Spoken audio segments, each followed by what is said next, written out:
Hey guys, and welcome back to my channel. My name is AJ, and today before we get into our video, I'm going to give you a little bit of a life update. So what's happened is that I've recently broken my glasses, and unfortunately when doing that, it makes it hard for me to film regularly. So with some help, I'm able to make these videos here really quick for you to share my updates on reviews for books. So I hope that you enjoy this style, and leave a comment down below letting me know if you do or not. So let's go ahead and get into this review. Today, guys, I'm going to be reviewing the third installment of the Black Dagger Brotherhood series by J.R. Ward, and the main couple of this book is Zadist and Bella. This is what the front and back of my paperback edition looks like. I enjoy it. It's subtle, and it follows along with the previous two paperback versions of Dark Lover and Lover Eternal that I have.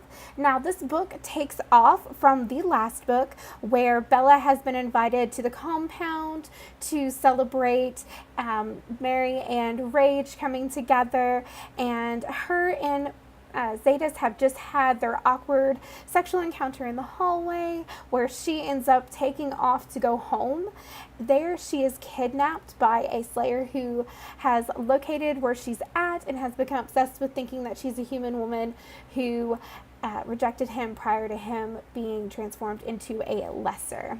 Now, this leads Zadist to feel horrible once he finds out and go on a mad rush to find her. When he does find her, she's wounded, and he takes her back to the compound for her to heal. While she's healing, the two of them have a very rocky start to their relationship, but they finally start on their path to their own happily ever after. Now, I want to go ahead and just kind of break down Bella and Zadist, and we are going to start off with Zadist. Zadist is the twin brother of the Brotherhood member Fury, and as an infant he was kidnapped from his family and sold as a slave to a Glimerian household. Now, when his mistress recognized after he transitioned that he was a brother vampire, now brother vampires are much larger in size and are physically stronger and are sought after as mates within the race.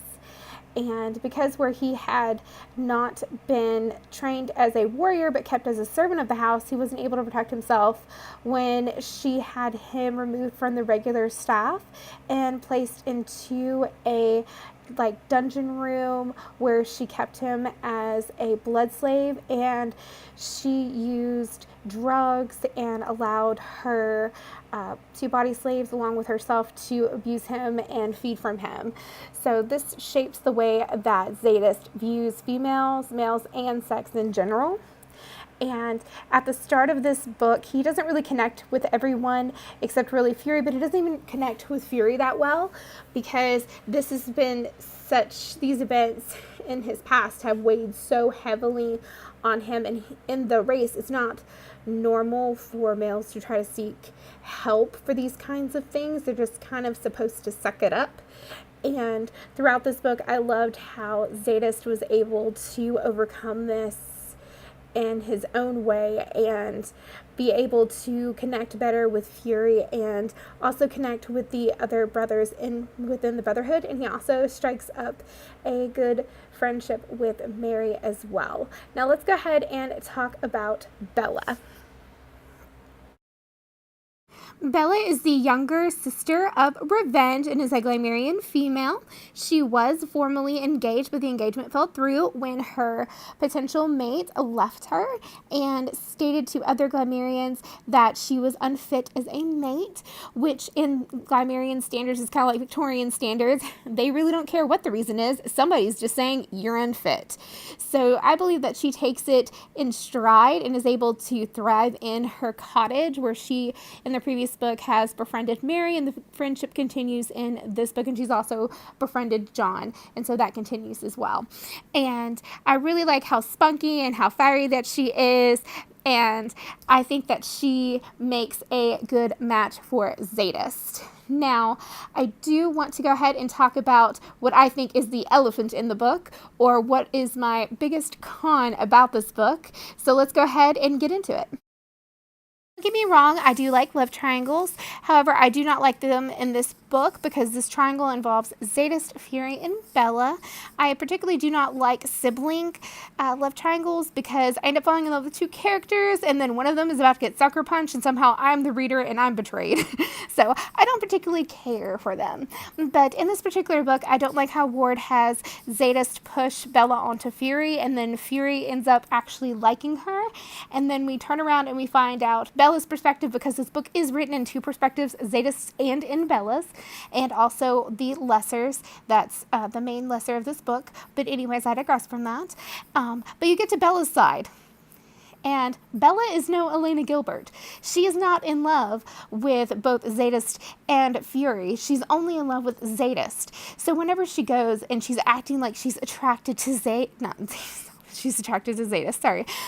When she's attracted to Fury, pretending to be attracted to Fury, she's actually just still stuck on Zadist. So instead of being honest with him, she's just leading him on. And so I didn't like that about Bella. I especially didn't like that Ward did this to this particular character because when you first meet her, she's this more upright, morally better person. And then you have her being this crappy person.